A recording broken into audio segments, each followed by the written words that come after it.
No one had any doubt that the bombers would come. Defence planning began well before the war, though the planners had no specific threat in mind. Europe was Europe. If past experience was any sort of guide, a war could break out anywhere, any time.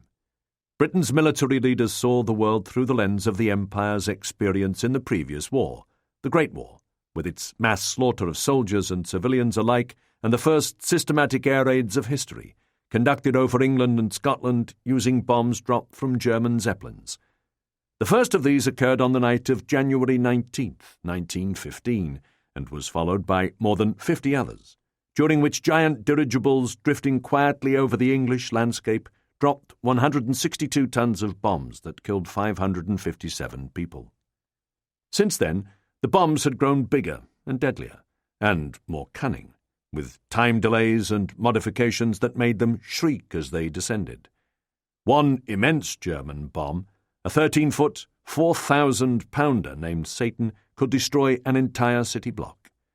The aircraft that carried these bombs had grown larger as well, and faster, and flew higher, and were thus better able to evade home front defences.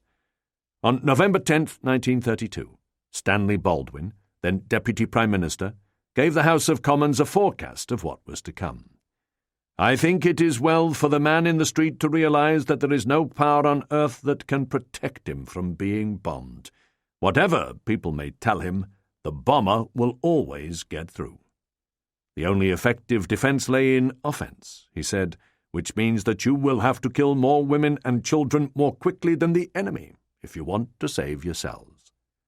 Britain's civil defence experts, fearing a knockout blow, predicted that the first aerial attack on London would destroy much, if not all, of the city, and kill 200,000 civilians. It was widely believed that London would be reduced to rubble within minutes of war being declared, wrote one junior official. Raids would cause such terror among the survivors that millions would go insane. "London for several days will be one vast raving bedlam," wrote J.F.C. Fuller, a military theorist, in 1923. "The hospitals will be stormed, traffic will cease, the homeless will shriek for help, the city will be a pandemonium." The Home Office estimated that if standard burial protocols were followed, casket makers would need 20 million square feet of coffin wood, an amount impossible to supply. They would have to build their coffins from heavy cardboard or papier-mâché, or simply bury people in shrouds.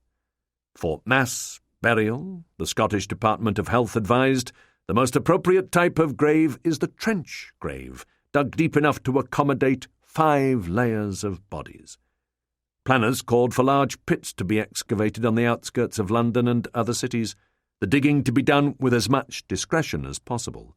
Special training was to be provided to morticians to decontaminate the bodies and clothing of people killed by poison gas.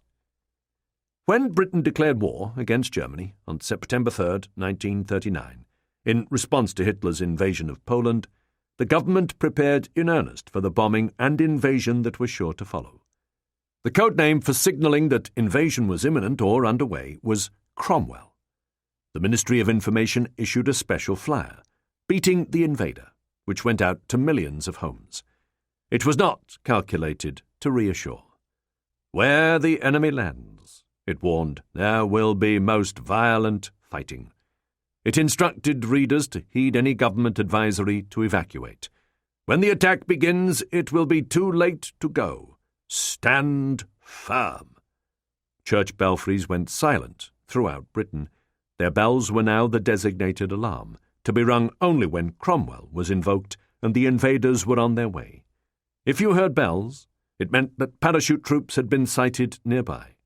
At this, the pamphlet instructed, "Disable and hide your bicycle and destroy your maps." If you owned a car, remove distributor head and leads and either empty the tank or remove the carburetor. If you don't know how to do this, find out now from your nearest garage.